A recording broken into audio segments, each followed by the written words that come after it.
Hey everyone, welcome back to another episode. Today we are in New York. So we were just in Toronto, now in New York. Going to talk about what the plan is pre-New York Marathon and running as Batman for the bibas boys, how I'm feeling, how our emotions are, what's my preparation.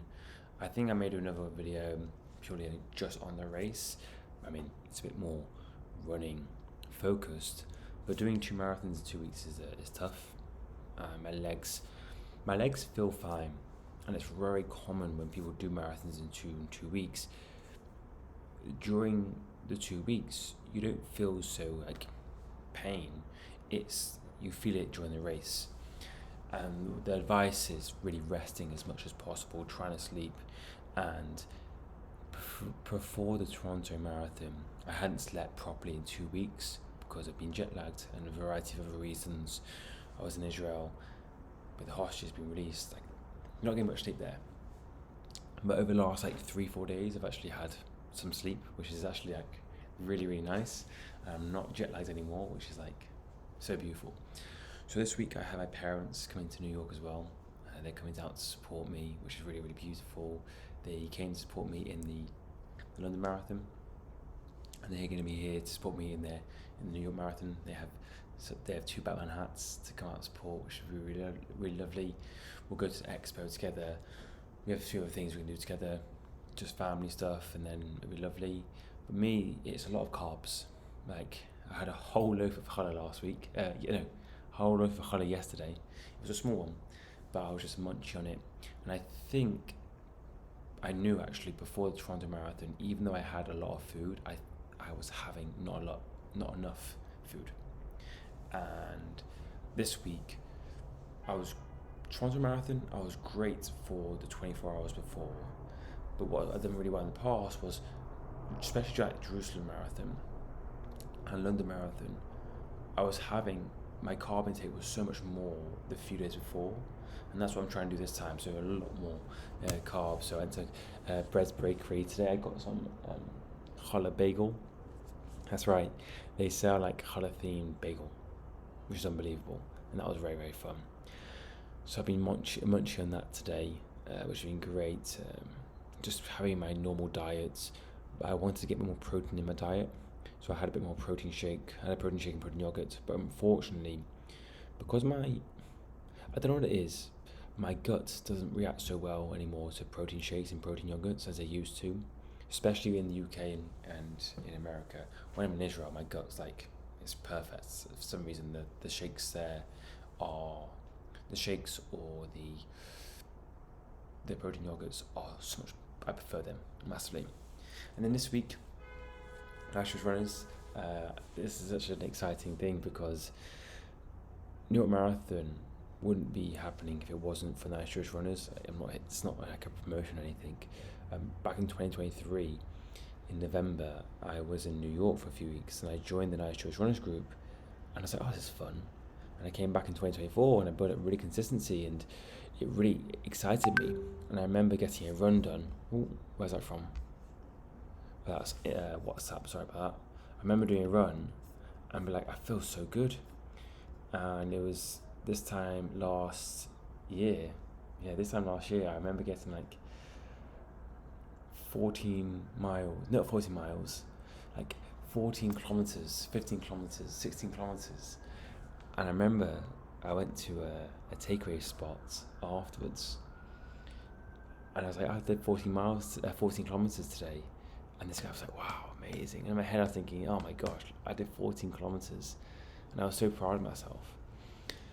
And so today, to be where I am, where 14 kilometers is still very, very impressive. But of course, to be able to do a marathon is really, it's great to see the progress. Because I think even though I'm a fitness coach, I'm still human. And that's why I don't coach running, because there's better people to coach running than me. I can, the fat loss, strength training, muscle mass, all that stuff, great. But when it comes to marathon training, I'm still, even though I'm an experienced marathon runner now, you just do 1 or 2 and you're experienced. I'm still a beginner, and it's been I'm not making excuses. But when you come from a bodybuilding background, it's very different. because I know friends who they had quite a slim build. Within 6 months, they can really push a marathon times really well. But when you come from you're dropping body fat, and let's say you've got a lot of body fat on you, and you're dropping the body fat, or you come from a bodybuilding background and you're dropping muscle mass and body fat, your legs are just a lot larger, and you could be 20 kg heavier than the average marathon runner, and you have to be aware of that, and you have to realize that you can't compare yourself to other people. And like today in New York when I was running around, you have to run slow when you do marathon training, and you have to accept that people are going to be running past you, and it's an ego thing. You've got to take away that ego, and that's helped me massively. But when I'm in New York, it's just because it's so fast paced everywhere, I just feel like I want to run faster, and that's why I got injured last time, when I just run faster. So running slowly is key. And even though I want to get a better time, even though I want to push and progress and just crush it, I have to be realistic. Like, this is just I have to be realistic in my regards to being able to look at my approach and be like, hey, even though I want a personal best in New York, you've got another 6 to 10 marathons planned in 2026 at least. Don't do something stupid that will impact that journey. So I've got my own goals, but deep down, I'll be happy just finishing the race with a time that I know I'll be happy with. Because after Toronto I got 4 hours 28, and my goal was 4:30, because I thought 4:30, okay, it's gonna be nice and slow, because it's a lot slower, because it's like half an hour more than my Sydney time. And wow, that was harder. And for some reason, actually running slower, I found it harder. There's other reasons as well why I found Toronto very hard, but you're just running for longer. You know, if you run faster, you get it done quicker. I could definitely done Toronto a lot faster, but I need to be careful with my knees and stuff. So I think New York Marathon is going to be very much a case of being sensible. I've done London Marathon. This is exactly the same as London Marathon in regards to the environment. For the whole 26 miles, there's going to be people shouting, going to be people cheering you on, and you just want to bolt it, and you have to calm down. Like, there's going to be people where you run in your marathon pace, and people like go faster, and you're like, hey, if I go faster, I'm not finishing this race. I'm going to get injured. So I think the experience massively helps, and enjoying the crowd, enjoying it, but also being realistic that no one wants me to be injured. And it's such a shame, but when you do more than one marathon a year, you've got to be cautious. And the last week I've been doing a lot more stretching, a lot more mobility, and just continuing that, and a lot more rest. Like, this is crazy. This is the first time in maybe 3 or 4 years that I have not cared about my step count. And that is crazy, because I've been obsessed with my steps for 4 years, and it's helped me massively with so many things mentally and physically. But I just want to rest my legs.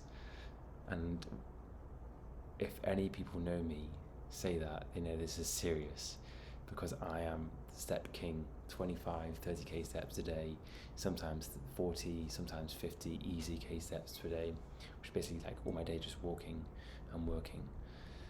And to say I'm just walking, it means that I'm taking this so seriously, and I don't even care about getting those steps. But anyway, it's not about me. The steps, it's important things. So of course, the next few days in New York, there's been a lot of variety of things, a lot of emotions. I go through a lot of emotions during any marathon prep. I get more nervous before the marathon than I do during the marathon, for safety reasons, for other reasons. that I feel, hope this thing I feel safe in New York because there's so many other Jewish and Israeli runners, which is good. And I'm also wearing my new Batman suit, which I'm so excited for, but it's also the heaviest suit of all of them because of the prints and the design. It's the same one in Toronto, which was a lot heavier than the ones previously, but it's heavier than the one in Toronto. So when I wear it, I genuinely feel like I'm putting an extra weight on me, and it's so tough. And that's why in Toronto I lost 10 pounds in Toronto of water weight electrolytes. So we're not like body fat. You put it back on as soon as you start eating and drinking. But that's what I'm a bit nervous for, the pure weight. But I do think what helped me massively in Toronto was the support who were supporting me. Like, I remember getting such a big boost from people cheering me on, and I relied on that. And Toronto was the first marathon that I was like, I need people cheering me on. And usually you think maybe you don't need that, but I understand why cheering now is so important. And I think you're learning as a marathon runner the importance of how actually supporting someone on the marathon. And it's made me think about when I support my friends and family in the future, and maybe could I be better at doing more of those events for other people and supporting, because being that support and cheering them on was so helpful. So yeah, looking forward to a interesting week I don't know, I'm just open-minded about being here, but I'm grateful to be here, grateful I'm healthy, grateful for an important cause, and yeah, so speak soon.